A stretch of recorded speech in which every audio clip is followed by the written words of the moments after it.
মাত্র 12 দিনের ব্যবধানে আবারও ডুবতে বসেছে ফেনী। গত 12 দিন পূর্বে ফেনীতে যে বন্যার সৃষ্টি হয়েছিল সেটির ক্ষয়ক্ষতি পুষিয়ে ওঠার আগেই ভারতের উজানের পানিতে ফেনীর পরশুরাম এবং ফুলগাজীর অন্তত 4টি গ্রাম প্লাবিত হয়েছে। গতকাল সোমবার সকাল থেকে ফেনীর পরশুরাম এলাকার পশ্চিম অলকা গ্রামের পূর্বের যে ভাঙনগুলো রয়েছে সেই ভাঙন এলাকাগুলো দিয়ে ভারতের উজানের পানি ঢুকে এখানকার অন্তত 3টি গ্রাম প্লাবিত এবং ফুলগাজীর 1টি গ্রাম প্লাবিত হয়েছে। আমি এখন এই মুহূর্তে যে জায়গাটিতে দাঁড়িয়ে আছি এটি হলো ফেনীর পরশুরাম উপজেলার দনিকুণ্ডা এলাকার পশ্চিম অলকা গ্রাম। আমরা আপনাদেরকে যেটি দেখানোর চেষ্টা করছি, এখানে একটি যে ফেনীর মুহুরী নদীর যে ভাঙনটি রয়েছে, গতকালকে পর্যন্ত এই ভাঙনের অবস্থান এত বড় ছিল না। গতকালকে ভারতের উজানের পানি পানি পানি ছেড়ে দেওয়ার পরে নদীর পানি বেড়ে তীব্র স্রোতের কারণে এখানকার এই ভাঙনটি অন্তত 20 থেকে 25 ফুট জায়গা বৃদ্ধি পেয়েছে।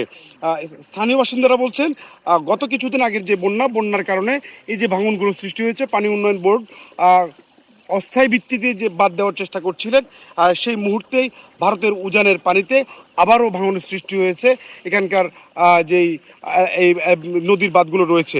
আমরা যেমনটি আপনাদেরকে গত কিছুদিন পূর্বে অর্থাৎ গত 8 জুলাই ফেনীতে যে বন্যা হয়েছিল, সেই বন্যাতে ফেনীর মুহুরী, কহুয়া, সিলোনিয়া নদীর অন্তত 41টি স্থানে ভেঙে 1.5 শতাধিক গ্রাম প্লাবিত হওয়ার খবর আমরা আপনাদেরকে জানিয়েছিলাম। ইতিমধ্যে পানি উন্নয়ন বোর্ড থেকে বেড়িবাঁধগুলো সংস্কারের জন্য উদ্যোগ নেওয়া হয়েছিল।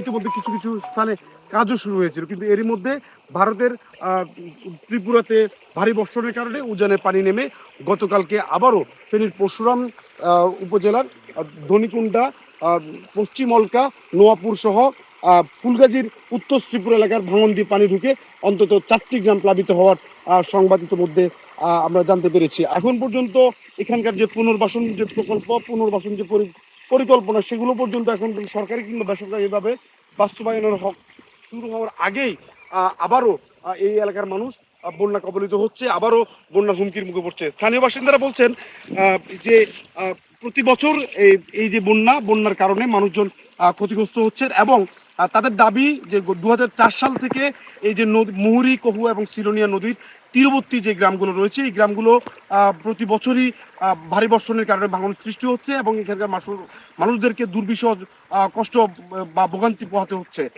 তাদের একটি দাবি, মুহুরী, কহুয়া এবং সিলোনিয়া নদীর স্থায়ী বেড়িবাঁধের মাধ্যমে এই অঞ্চলের মানুষদের জীবন এবং সম্পদের নিরাপত্তার জোর দাবি জানিয়েছেন এখানকার বাসিন্দারা। ফেনীর পরশুরাম উপজেলার চিতুলিয়া ইউনিয়নের পশ্চিম অলকা গ্রাম থেকে মোহাম্মদ শাহাবুদ্দিন, আজকের পত্রিকা।